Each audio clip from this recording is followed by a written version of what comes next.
I would like to ask you, I suppose that many young architects are intrigued by certain things. I would like to know your opinion about the work of Frank Kerr.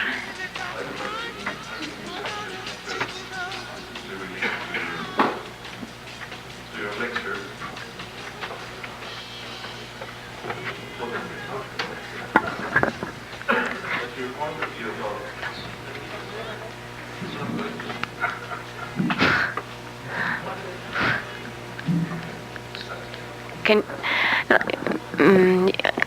you're going to listen to the translator? Yeah. Okay.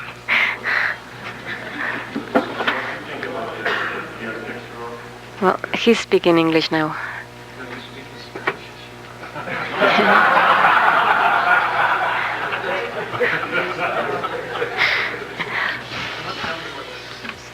Me deben de decir cuál es el sistema.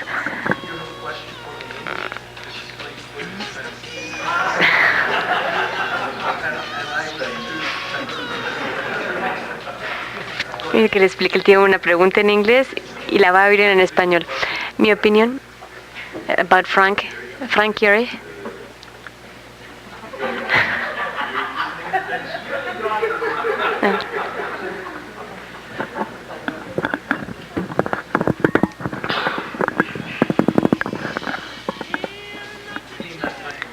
¿Ese tipo de arquitectura quieres decir tú?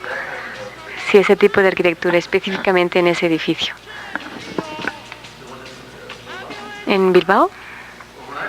Cuando fui ahí se estaba oxidando y no es lo que querías oír, ¿verdad? Me gusta. Mira, recientemente estaba dando una conferencia en Múnich. Así que fui a ver a los arquitectos barrocos. Los hermanos Aram, los Biskirk. Y siempre he tenido un problema con la lógica del barroco alemán. Cuando estoy ahí y veo la forma como manejan la luz o la forma como incorporan el programa, digamos, de esculturas en el edificio, me hace saber que uno de los propósitos de la Iglesia es anagógico.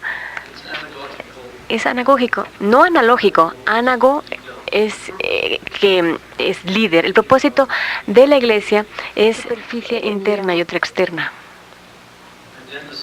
Y luego hay algo intermedio.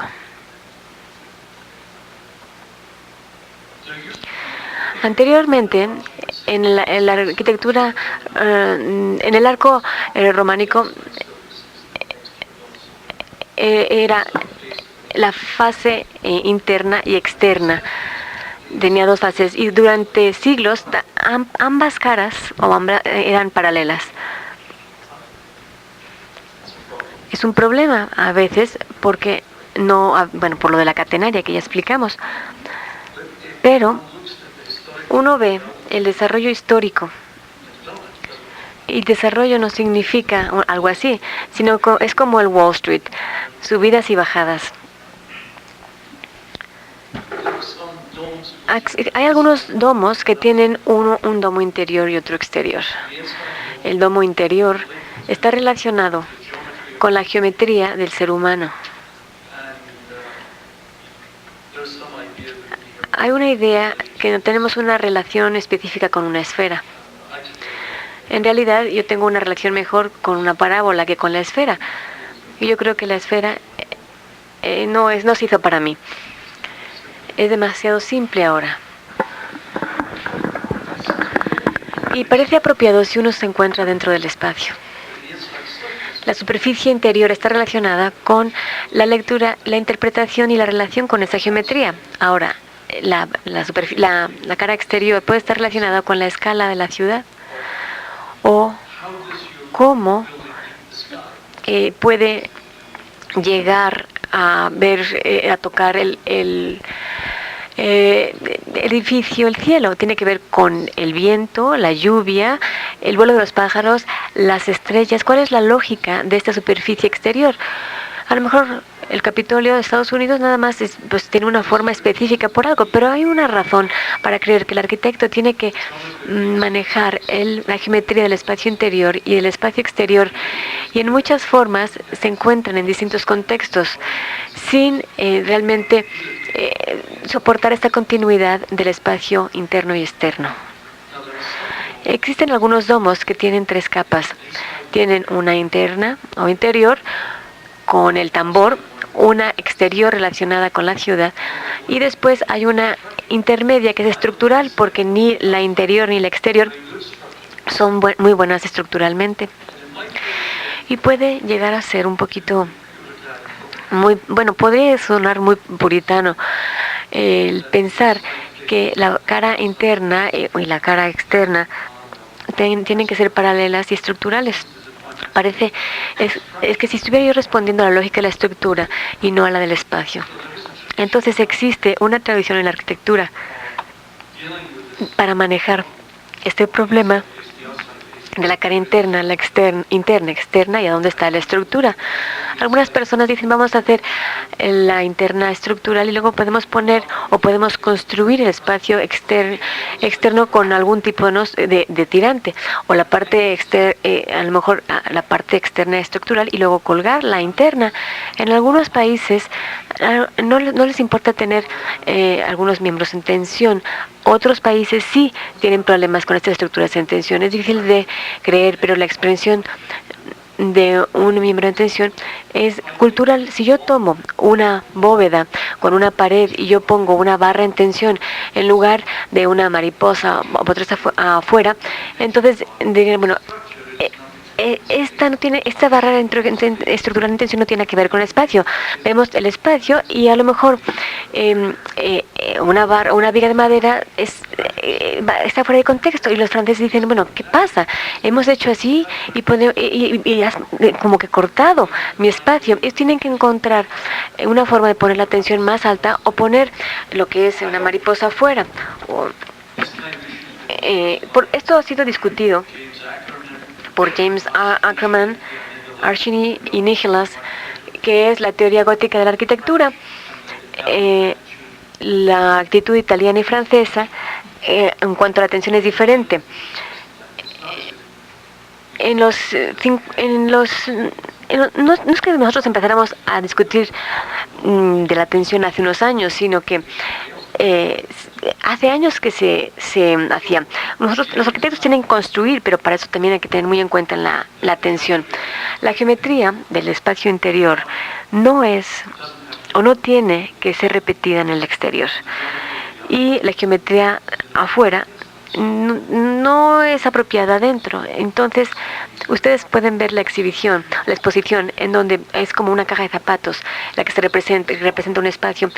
Y él hace todo tipo de modelos, como en espiral, y luego tiene la neblina en el centro, en lo que es el Staten Island Ferry. Entonces dice, bueno, esto está más relacionado con mi idea de lo que es la línea divisoria. ¿Debe de haber algunas nubes o debe de ser así? ¿O cómo debemos manejarlo? Esta es la persona que está haciendo las cosas. Él tiene el trabajo y él hace la interpretación de cómo debe de aparecer esa estructura, esa construcción, tocar el cielo. Simplemente hay que asegurarnos de que sí, los aviones no la golpeen. En la facultad de Chicago decían que los edificios eran tan altos Robert Frost decía, uno de los grandes escritores, en uno de sus poemas decía, hace los rascacielos tan altos en Chicago que los dos últimos los flores tienen bisagras para que puedan bajarse o inclinarse cuando pasen los aviones. ¿Cómo llega el contacto visual, el rascacielos con el cielo? Bueno, pues primero se tiene que usar el concepto de la imperfección, la estática. Mi concepto es que es un desperdicio de titanio. Yo podría pensar mejores usos que darle al titanio. En sí es la estructura intermedia la que ha sido torturada. Es una forma súper ineficiente de manejar las estructuras. Si él pudiese pensar, bueno, yo sé que conozco algunos de esos ingenieros y sé que son muy buenos. Si hiciera una estructura más pequeña inicialmente, podría tener una superficie. Nunca vamos a volver a usar esto, ¿no?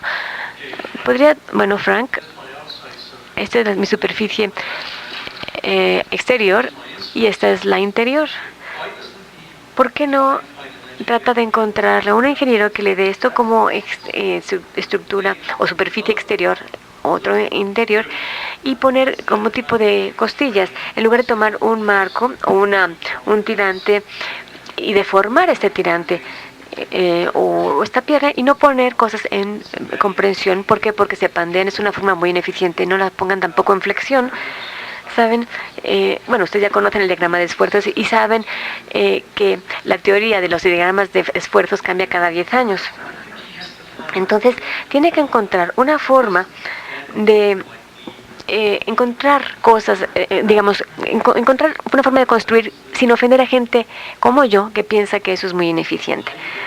Heidegger, en uno de sus artículos, bueno, de sus ensayos, él hablaba de las causas materiales, las causas finales, el propósito, y de causa eficiencia. ¿Y cuál es la eficiencia? Es la causa eficiente. Para Aristóteles quería decir que uno tiene que tomar en consideración el proceso de construir y si es una forma eficiente, porque uno no quiere digamos que calentar al mundo de una manera ineficiente. Mi problema en cuanto a esta obra es que es ineficiente. Yo no tengo problemas con el exterior, no tengo problemas tampoco con el interior. Él es la persona que está interesado en el flujo continuo. Y nosotros ya no vivimos en un paraíso en donde la altura es armónica. Yo creo que no ha habido ingenieros con suficiente valor para decirle que hay otra forma de hacer las cosas, porque si no contrataría otro ingeniero. Y yo sé que mis mejores amigos son ingenieros y a veces como que no tienen mucha ética. Cuando yo trabajaba, yo trabajé en una sección de arquitectura en Airbus. Los arquitectos se tomaban ventaja de nosotros. Ellos hacían las cosas a propósito muy complejas. Yo recuerdo que trabajé en un edificio muy alto y quitaron una columna. Era como de 20 pisos. Quitaron una columna y era en un desarrollo de Barbican, y le dije, bueno, ¿por qué estás sacando esta columna? Porque queremos una gran entrada. Y dije, bueno, ¿por qué no pensaste esto cuando hiciste los planos, en lugar de repente sacarnos la columna de aquí? Entonces yo fui con el suecio y le dije, oye, haz que funcione. Entonces yo tomé el piso por arriba, más bien una viga, y traté de bajar 18 pisos sobre esta columna, pero nunca funcionó. Esta viga tenía una profundidad de 12 pies. Y necesitaba yo una de 12 pies, pero nadie me la proporcionaba. Entonces yo decía, yo requería tener como 12 pisos como si fuera una viga. Finalmente tuve que tratar de preesforzar el material, porque, llevé muchísimo tiempo. Saqué los costos y lo más chistoso es que los últimos 3 pisos del edificio como que se estaban aplastando. Y esto simplemente fue porque supuestamente uno nunca debe decir no puedo hacerlo. Y yo sí, salía a beber con los arquitectos y les decía, saben que son ridículos. Esto le está costando al cliente una fortuna. Y para mí es interesante, pero finalmente hicimos una viga precolada, esforzada, y después cada 3 pies fuimos poniendo concreto y tensión por etapas. No requeríamos todo ese preesfuerzo hasta llegar arriba, pero tuvimos que hacerlo así. Hicimos todos los cálculos, los planos, se lo llevé al socio y le dije, mira, aquí, vamos a mostrar a los arquitectos a ver si lo quieren o no. Y dijo, bueno, ¿qué pasa cuando vayan a tener que derrumbar el edificio? Y todo ese acero preesforzado está ahí, y quitan los últimos pisos y tendríamos que volar varios pisos. Y no habíamos estado pensando en cómo desensamblar el edificio. Entonces yo pensé, seguramente teníamos mucho tiempo. Estábamos tratando de desarrollar una teoría de práctica estructural y pensar cómo desarmar algo que acabamos de ensamblar. Entonces, me salí de la compañía. Yo no soportaba el ser tan bueno. Era terrible que nosotros hacíamos funcionar todo lo que un arquitecto se imaginara. Y desde luego, ellos no podían imaginar algo que nosotros no pudiéramos hacer funcionar. Es la función del arquitecto, sí, hacer esas 2 superficies y también lo que lleva intermedio.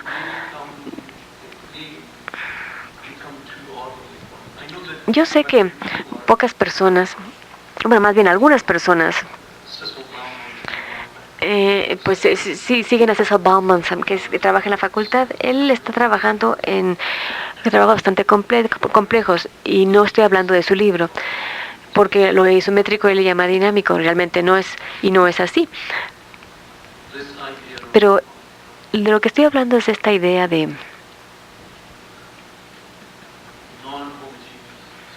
estructuras no homogéneas, sino heterogéneas. En estas superficies flexionadas o dobladas. Y creo que un programa de cómputo puede ser más receptivo a todo esto. Pero lo que quiero decir es que el material no se está usando eficientemente. Si él pudiera haber hecho esa obra más eficientemente, me daría gusto. Pero si no me importa que a lo mejor era cierto, pues no sé, ciertas cosas adentro y afuera, pero en Westfalia, en la Edad Media, los alemanes hicieron muchas placas dobladas o lo que son bóvedas góticas, no las ribeteadas, sino que eran como placas flexionadas. Gaudí estaba interesado en eso también, solamente, bueno, para mencionar a los ancestros. Estas no están relacionadas con la riología y el comportamiento estructural. Es todo lo que puedo decirles. Lo interesante de tu respuesta es que dices que la estructura interior o interna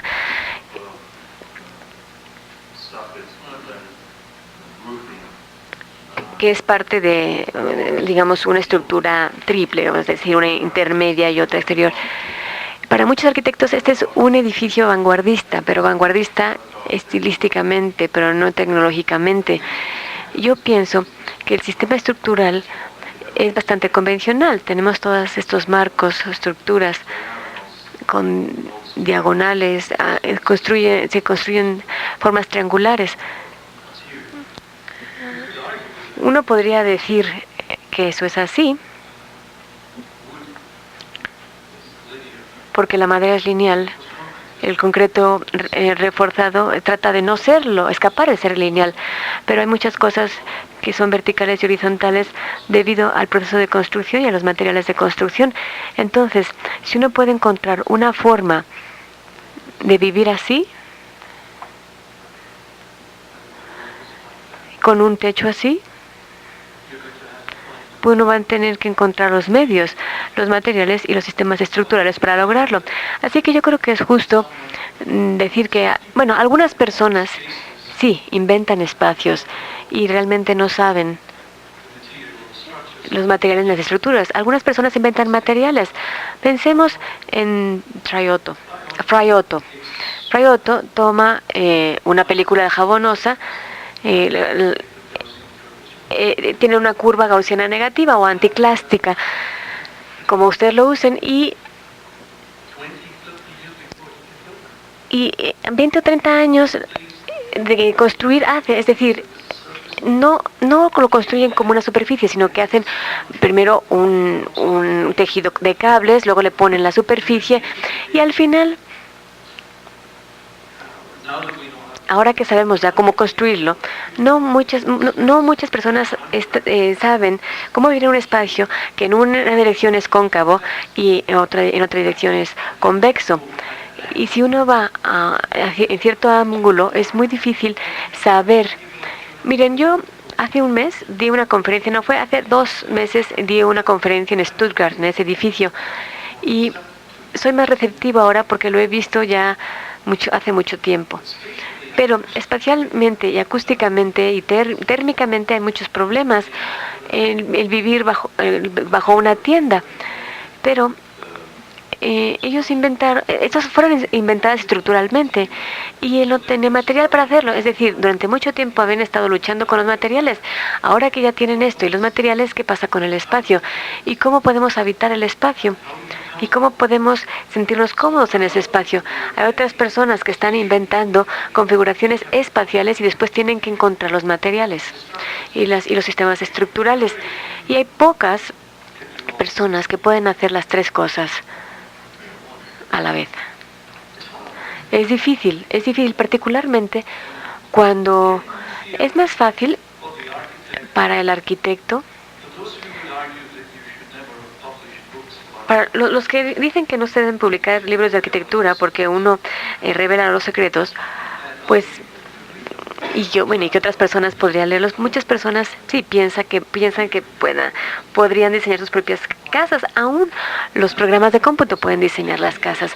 Los ingenieros mantienen secretos. Ustedes no entienden, por ejemplo, las ecuaciones diferenciales. Entonces, siempre tenemos métodos simples gráficos para hacer las estructuras. Nada más podemos trabajar con las estructuras o hacer estructuras tan complejas como las teorías que usamos y sigue siendo lo mismo. Pero ahora, cuando yo trabajé en Obarp, no había computadoras. ¿Se imaginan? No tenían computadoras. Y cuando yo iba a la escuela no había televisión. Bueno, no creo que sea un dato significativo. Pero ahora podemos hacer estructuras mucho más complejas con muchos más grados de libertad, más juntas. Y no tenemos que hacer analogías. A veces, sí, los programas de cómputo puede trabajar con los tirantes, otros con lo que son los cascos o los caparazones. Están haciendo programas y nosotros los usamos en las facultades de arquitectura. No sé si ustedes aquí lo hagan o no, pero nuestros estudiantes están empezando a usar programas de cómputo para el análisis estructural y tenemos programas cada vez más complicados. Yo sé que ustedes están haciendo muchos estudios de cómputos, sobre, por ejemplo, estudios de luz, de calor. Es muy primitivo, pero es muy útil. ¿Por qué? Porque son diseños y hacen modificaciones basándose en el análisis y cada vez los análisis son mejores. Los ingenieros, desde luego, están regalando los programas porque tienen programas más avanzados. Pero uno podría decir que con el tiempo a lo mejor no se van a requerir. El problema de los programas de simulación, el problema real que tenemos es que tenemos simulación para estructuras, simulación para el calor, para la luz, para el sonido. Y el problema es cómo integrar las simulaciones distintas, porque si uno optimiza las cosas para un movimiento espacial, pues no va a haber lo estructural, o si es estructural no va a estar lo espacial. Requerimos nosotros una forma de integrar los distintos campos pragmáticos porque vivimos en mundos distintos. Algunas personas piensan en la gravedad, otras personas piensan que es el sonido, otras que es el tacto.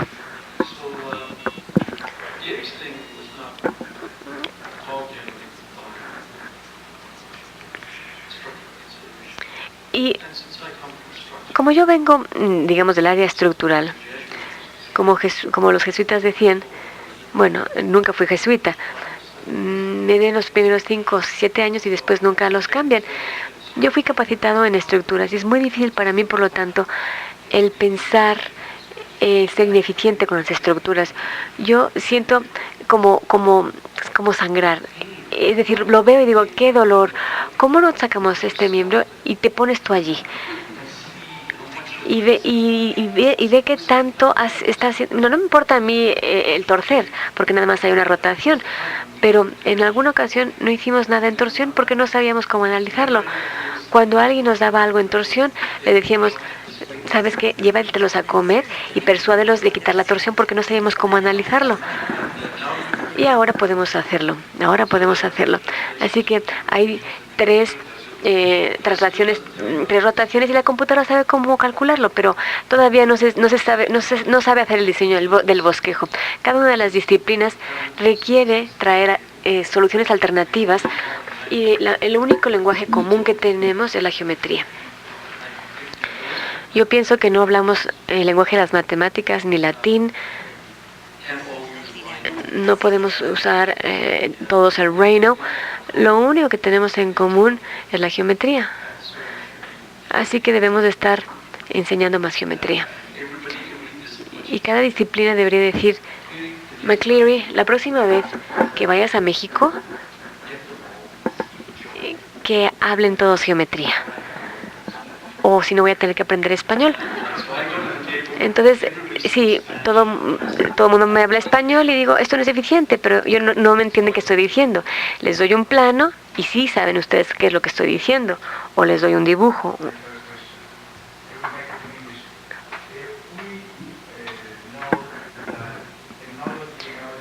Sabemos que la tecnología actualmente es más importante que otros campos.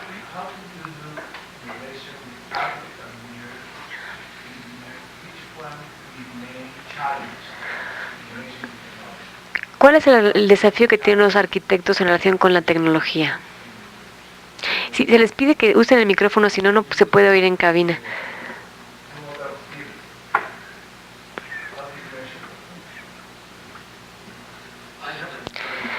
No he hecho yo nada estadístico hace mucho tiempo.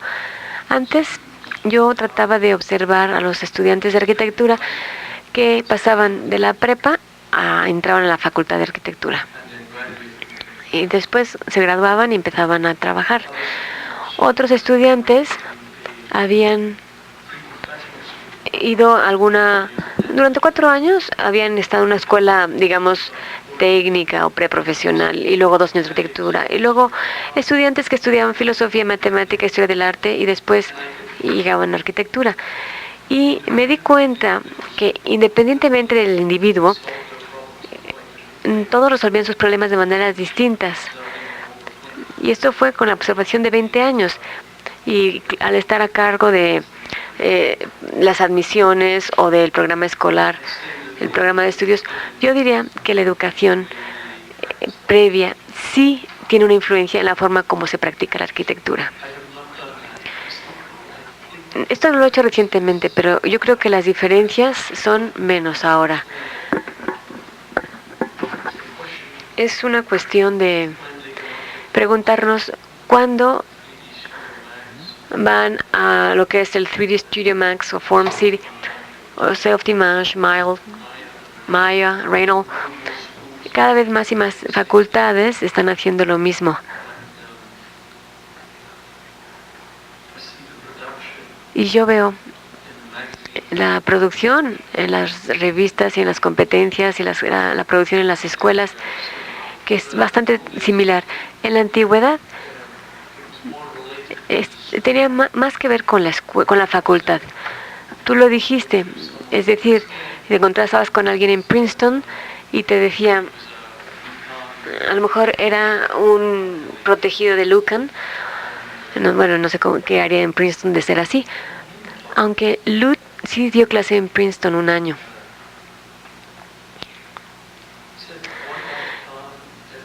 Y que dijo, bueno, ¿qué pasa con Ken en Penn? Y Víctor dijo, bueno, ha estado ahí también. No hay Lucan en Penn. No se, ni siquiera se pensaba en eso. Y si, por ejemplo, tú estuviste, si hubieras estado allí en los 50 o 60, él murió en el 74. Hay 3 o 4, digamos, escuelas o que siguen su mismo tren de pensamiento, que había escuelas que seguían su proyecto de vida, escuelas modernistas, y también en la periferia estaba la gente Venturi, pero era modernismo, Kant. Y si ustedes iban a las escuelas competentes, por ejemplo, Harvard y Cornell, hacían tipología y morfología, y vean la facultad, hacían lo mismo. Princeton estaba más relacionada con la teoría y la historia, pero las facultades son cada vez más similares. Esto tiene que ver con lo que son turboprofs, es decir, turboprofesores que pasan de una escuela a otra o una universidad a otra, y son más similares ahora. Lo que estudian y lo que presentan es más similar. ¿Por qué? Por la computadora. Es más fácil para los estudiantes también movilizarse, y también para las facultades.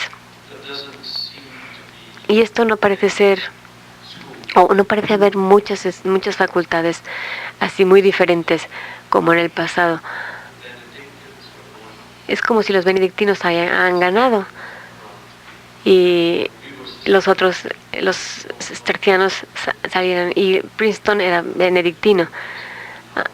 A nosotros no nos interesaba el poder y esas cosas, nos interesaba en hacer cosas más humildes. A lo mejor es una mala analogía. No sé qué es lo que ha pasado en las escuelas de ingeniería. Ahorita lo que más nos preocupa es cómo hacer las nuevas herramientas analíticas disponibles para los estudiantes de arquitectura. Porque cuando empiezan a trabajar, los consultores lo tienen. Entonces, esto es nuestra preocupación principal, asegurarnos de que los estudiantes se familiaricen con las herramientas de cómputo, no nada más las gráficas, sino también de las ciencias aplicadas. Y digamos, el profesorado está preocupado cómo integrar todo esto. No podemos decir, este edificio está en Alaska, por lo tanto, lo térmico es más importante que lo estructural.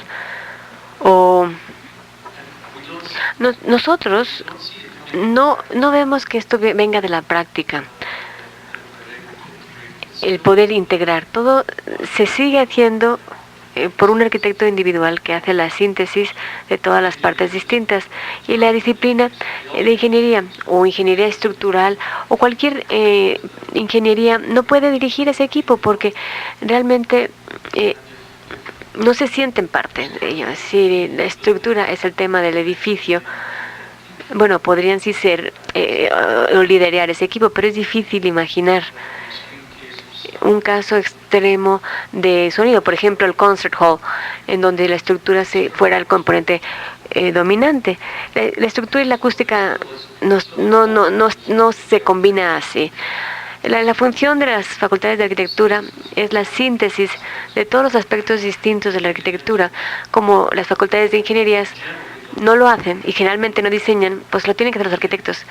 Generalmente no hacen tampoco un diseño ingenieril, y ese es el problema.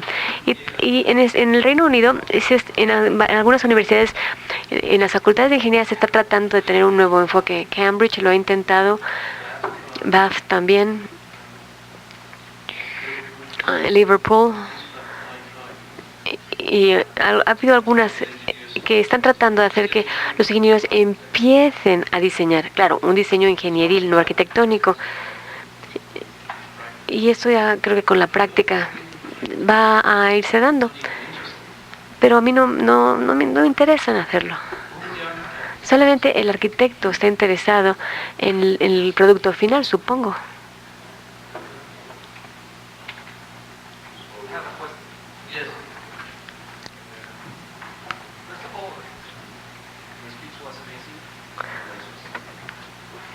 Sí, su plática fue sorprendente. Me gustaría preguntarte, al hablar de tu relación entre las estructuras y la biotecnología, ¿a dónde existe esa relación? Era un solo material que hacía todo, pero ahora hay muchas capas. Así que tenemos que ver ahora la de múltiples capas. Por ejemplo, si hay una disciplina que tiene cierto nivel de desempeño, queremos tener esto. Por ejemplo, sé que es un problema el filtrar aire. ¿Cómo se logra esto? Yo no he visto muchos edificios que simplemente, sí, se cortan capas y hacemos el acondicionamiento de aire. En el pasado, una sola capa lograba todo esto. Lo que está pasando es que hay 2 y 3 capas y muchas personas están trabajando en, digamos, capas de 2 niveles o doble capa y tratan de usar la energía y reciclarla para el frío, el calor. Esto no se está dando mucho en Estados Unidos, pero sí en Europa. Y nuestra facultad enseña esto en esa área, pero en la práctica no se está haciendo. No hay ninguna razón. Y sin embargo sí hay que enseñarlo, porque a lo mejor los estudiantes no estarían tomando decisiones para un horizonte de 5 o 6 años después de que se salgan de la escuela, y a lo mejor no van a ser directores de una compañía en 10 años. Muchas cosas cambian. En los 50 o 60 las cosas no hubieran cambiado tanto, pero las cosas ahora están cambiando más rápido y hay muchas teorías de lo que son estas superficies o capas, skins.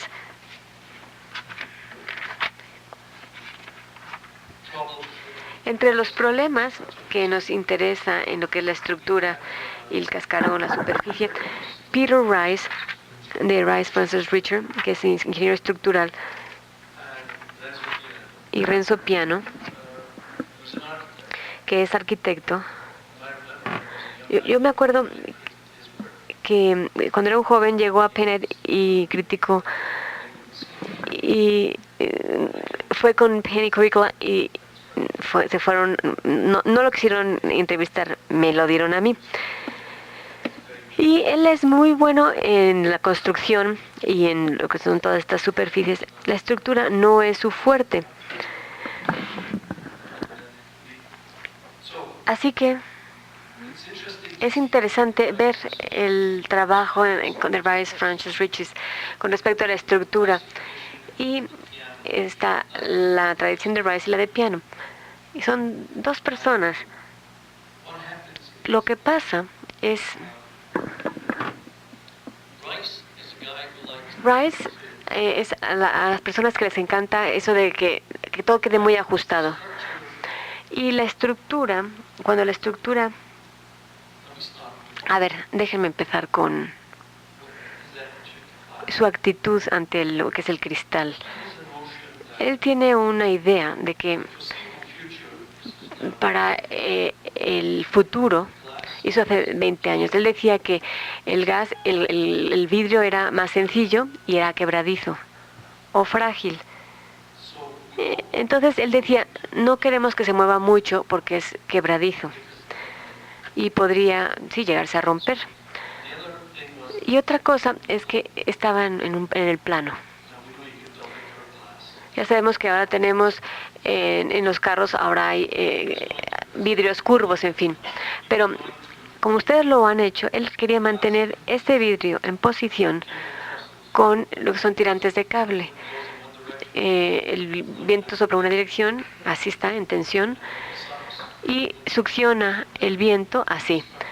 Y tenemos, digamos, esos tirantes entre ellos. Lo extraño es que el sistema de cables, miren, al cable le gusta hacer curvarse o faceteado en la catenaria, es decir, estar faceteado, y le gusta moverse. Se elonga y se mueve. Así que nosotros hemos armado un sistema que no es planar, a menos de que haya tensión infinita, y se mueve con algo que es planar y que no quiere moverse. Y estamos combinando ambas cosas con estas pequeñas arañas. Entonces lo que hizo Peter fue preesforzar el acero para que fuera tan rígido que no se moviera mucho. Entonces el vidrio no se movía mucho. Y desde luego, ya que el acero o el cable tenía que estar faceteado, teníamos distintos tramos de distintas longitudes o distintas salientes de distintas longitudes. Esto me estoy remontando al proyecto de la vila. Ellos tuvieron que idear el movimiento de cada parte estructural y ponían las cosas juntas, bastante juntas, tenían como un ajuste perfecto y cuando cada parte se movía, tenía que tomar en cuenta el movimiento de la otra parte y esto restringía lo que se podía hacer. Ahora, la otra parte de la oficina, con Renzo Piano, dividió su estructura de la luz, del calor, del agua y usaba distintos materiales y él decía que tenían también distintas tolerancias que se expandían y se contraían de manera diferente y permitían que el movimiento fuese más fluido. Con la idea de la estructura y el cascarón es lo que es un ajuste perfecto y un ajuste holgado.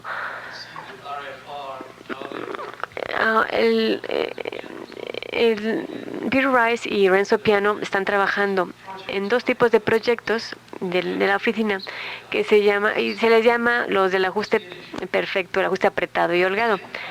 Y tiene que ver con esto que me preguntaste de la skin. Ahora, ya dijimos que el vidrio es quebradizo, es frágil. Si nosotros, depende de qué vidrio estemos hablando, a lo mejor sí, el vidrio también podía facetearse. Y algunos arquitectos están trabajando con vidrio faceteado. Ahora, la longitud del cable es recta. Si nosotros permitimos que ese tirante de cable se mueva, a lo mejor le podemos permitir al vidrio moverse también. Pero entonces el problema sería la junta. Entonces, algunos arquitectos e ingenieros están experimentando, bueno, no diré yo experimentar, porque un cliente no quisiera oír eso, sino que están tratando de hacer que se mueva el vidrio y conforme se va moviendo no hay tanto esfuerzo en el sistema de cables o se preesfuerza, pero ese preesfuerzo tiene que irse a algún lado. Entonces lo que está pasando es estamos poniendo grandes fuerzas en algún lugar en la estructura, en el marco. Entonces, sí, esta idea de que existe este ajuste apretado, holgado, pues, no sé, a lo mejor yo podría decir, a mí no me importa, ¿no? La parte térmica también es la parte estructural. Pero uno podría decir que se han tratado de poner, por ejemplo, vidrios en un comportamiento estructural. Por ejemplo, la Villette era colgante. Ellos no estaban muy seguros de que podría hacerse, pero tenemos nosotros vidrio en compresión. Algunas personas están haciendo vigas de vidrio. No creo que sea muy inteligente, vigas de vidrio y poniendo el vidrio en compresión. Y también lo podemos poner en tensión. Aquí lo importante es que hay muchos, digamos, diseños diferentes de concreto y también hay muchos tipos de vidrio. Se está experimentando mucho ahora. Hace unos 15 años yo le pedí a la facultad que diera un simposio sobre el vidrio y dijeron, no es interesante. No es importante, no es interesante. Eso era el director, el que dijo eso. Y después, hace 5 años, me preguntan, oye, ¿quieres que se dé este simposio sobre el vidrio? Y yo les dije, ¿sabes qué? Estás loco. Cada escuela en el hemisferio occidental ha hecho simposio. Ahora hay miles de artículos y todo sobre el vidrio, pero en aquel entonces no había nada. Y ahora hay muchos tipos distintos de vidrio. Nosotros colaboramos con el departamento de termodinámica. Hay una persona en la facultad, bueno, un profesorado, que pone un énfasis en lo que es la dinámica de fluidos, flujo de aire, flujo térmico, y hace como si los estudiantes realmente supieran mucho sobre el viento y sobre el calor, no mucho sobre estructuras. Yo fui a su estudio para ayudarle. Y mi estudio, como adivinarán, pues está muy concentrado en lo que es lo estructural. Pero bueno, ahora vamos a hacer un spa ecológico en Costa Rica este otoño. Entonces yo dije, bueno, hagámoslo de bambú, ¿por qué no? En lugar de cortar el bosque la selva tropical. Y dijeron, ¿puedes hacer algo con esos cables? Entonces él va a asegurarse de que nosotros no cometamos muchos errores en lo que es la termodinámica o termodinamia. Pero en el 65 yo fui a algunas revisiones de la escuela. Estábamos tratando la orientación del edificio con respecto al sol. Y yo les dije, bueno, ¿cómo debe ser la ubicación de un edificio alto? Norte, sur, este, oeste, o con otra orientación. Y yo les dije, a mí me dijeron que no debía enseñarte ciencia en el estudio. Yo solamente estaba hablando de la orientación del edificio y no estaba hablando de por qué no pones aquí un doble cascarón y recolectas el calor. Este profesor de Princeton dijo, bueno, se puede pintar la pared en distintos colores porque así se puede provocar un flujo de aire por el color, a través del color. Pero dijo, bueno, nos dijeron que no dijéramos nada de la termodinámica, ni siquiera ni siquiera a nivel de caricatura. No se debería eso porque no se consideraba ciencia, y ahora actualmente todo el mundo habla de ello, todas las escuelas lo estudian, los arquitectos hablan de la termodinámica, y a lo mejor porque los ingenieros instructores son tan buenos que parece que tienen menos preguntas. Hace 40 años los ingenieros instructores tienen muchas preguntas, pero ahora son tan buenos que es la oportunidad de los ingenieros en termodinámica que muestren cuán buenos son. Y no tiene que ver con el costo del petróleo o el costo de la energía, no lo creo. Simplemente hay un interés en ver cuál será, bueno, a mí me interesa ver cuál sería el tema en 15 años. Yo conozco algunas de las teorías que ustedes creen ahora. Si uno vemos las teorías de hace 50 años, imagínense,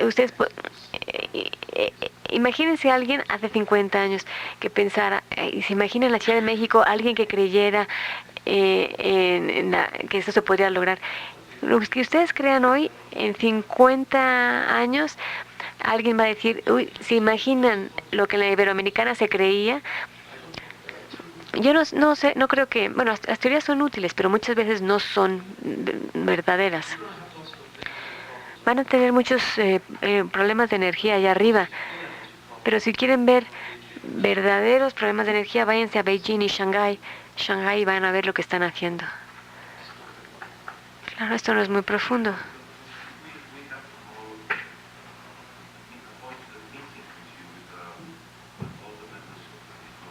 Tenemos mañana una reunión contigo y todos los miembros del diplomado.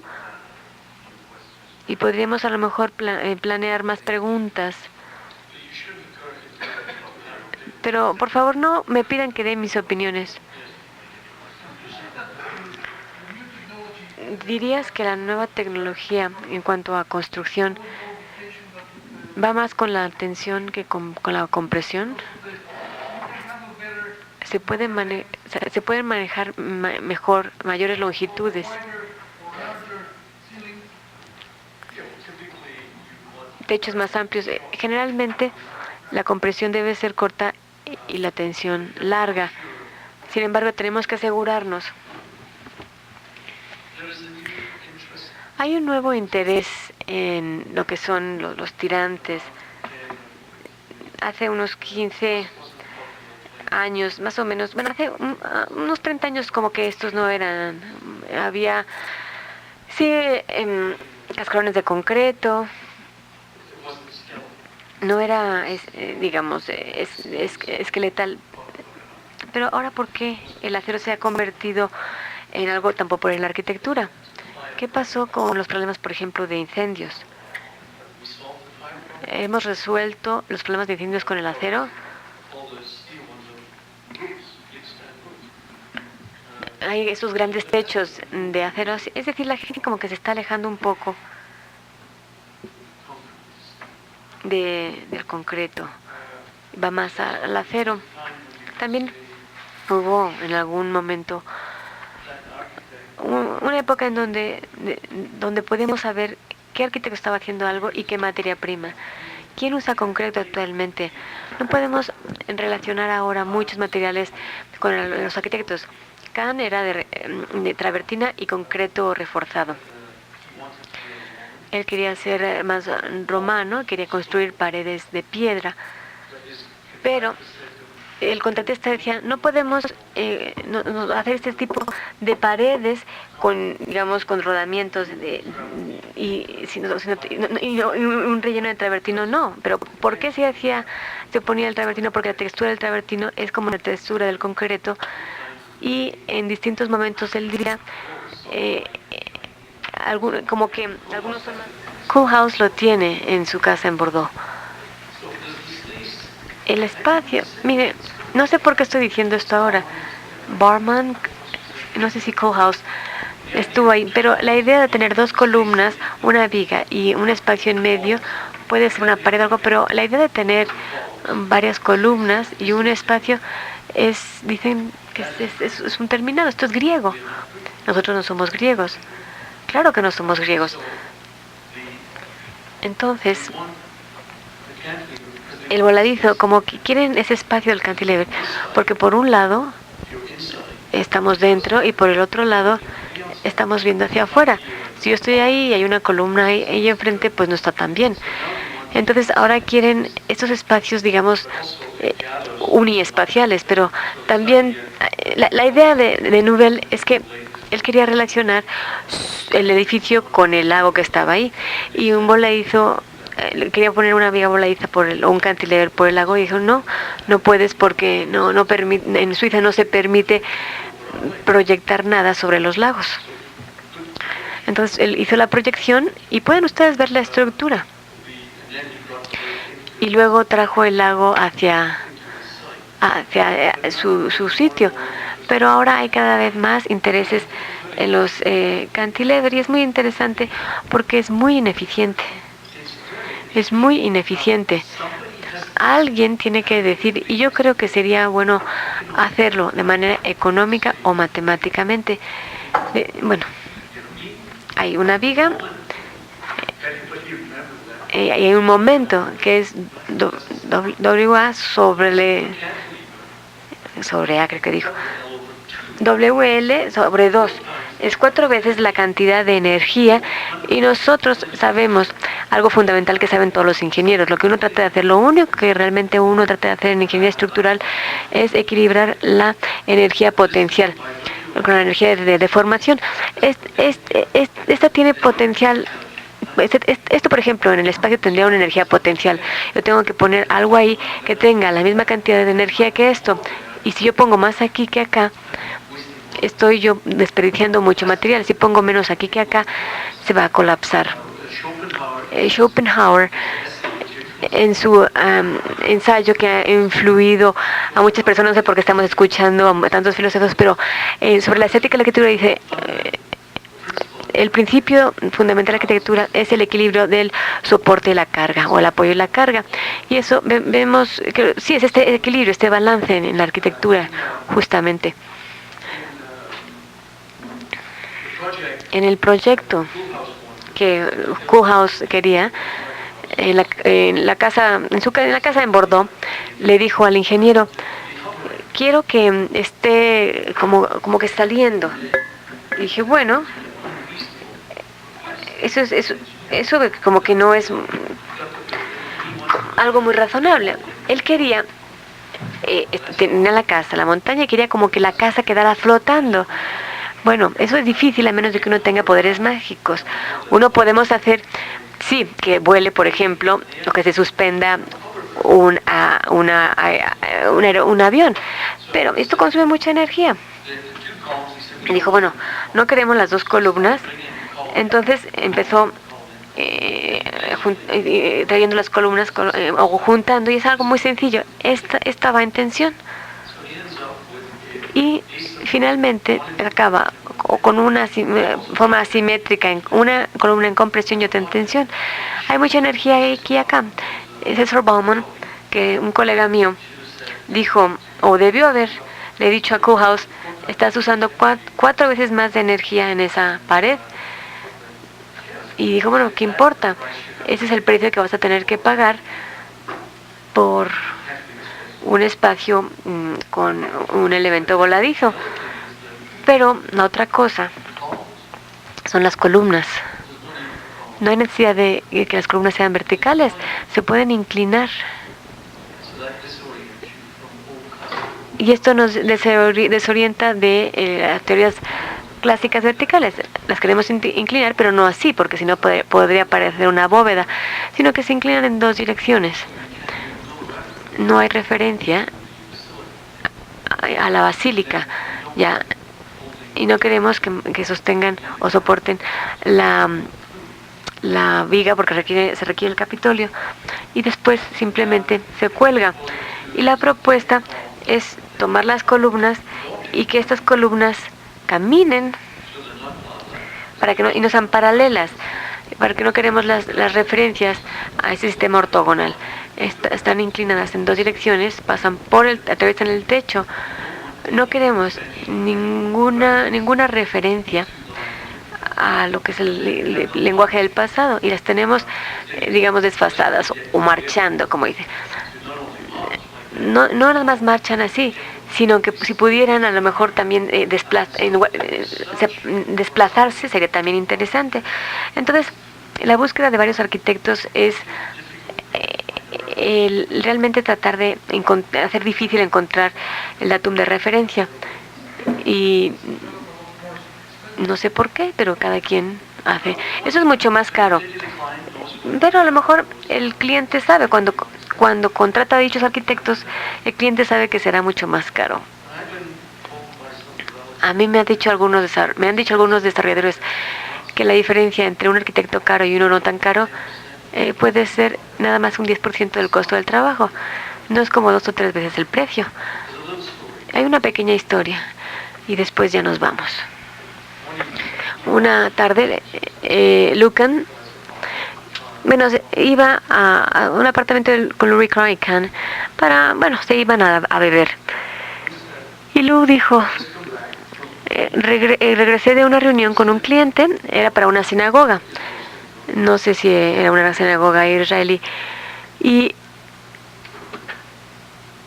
al cliente le gustó el edificio y de hecho se publicó, se ha visto esa sinagoga publicada. El rabino, y no sé, la comunidad judía o el comité de construcción de la sinagoga dijo, realmente, señor Kahn, nos gusta mucho este edificio, pero nos gustaría saber cuánto cuesta. Y les voy a dar el costo, y lo pueden multiplicar por 5 ahora para tener los costos actuales. Y dijo, pues no sé, pero podemos tener otra reunión. Entonces regresó y calculó los costos y regresó a la reunión y dijo, 12 millones. Señor Kahn, le dijimos que el comité tenía 1,5 millones. Y nos dice que cuesta 12 millones esta construcción. Entonces el rabino fue con el comité y regresó con Lou. Lou contaba la historia así. Y dijo, mire Lou, nos gusta mucho su sinagoga, porque vamos a llevar a cabo loterías, danzas, reuniones, y pensamos que en 1 o 2 años, cuando realmente tengamos que pagar la factura, podríamos nosotros tener un total de 2 millones. Y de 1,5 a 2 millones, pues es bastante. Y dijo Lou, pues me impresiona mucho, voy a rediseñarlo. Entonces rediseñó la sinagoga, tomó la piedra, con lo que es las juntas de mortero, y iba haciendo algunos cambios, bloques de concreto, y esta vez pues ya les dio el precio. regresó y les presentó, modificó las dimensiones. Y dijeron, señor Khan, realmente nos gusta la primera sinagoga, pero también nos gusta esta. Y estamos muy contentos con esta. Si nos dice que es menos cara, y le dijo a ellos,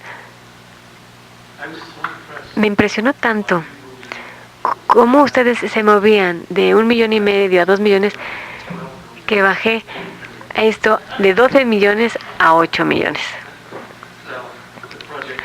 El proyecto pues se dio a un arquitecto que les cobró 2 millones. Bueno, no les cobró, que hizo el proyecto por 2 millones de dólares y luego estaba medio...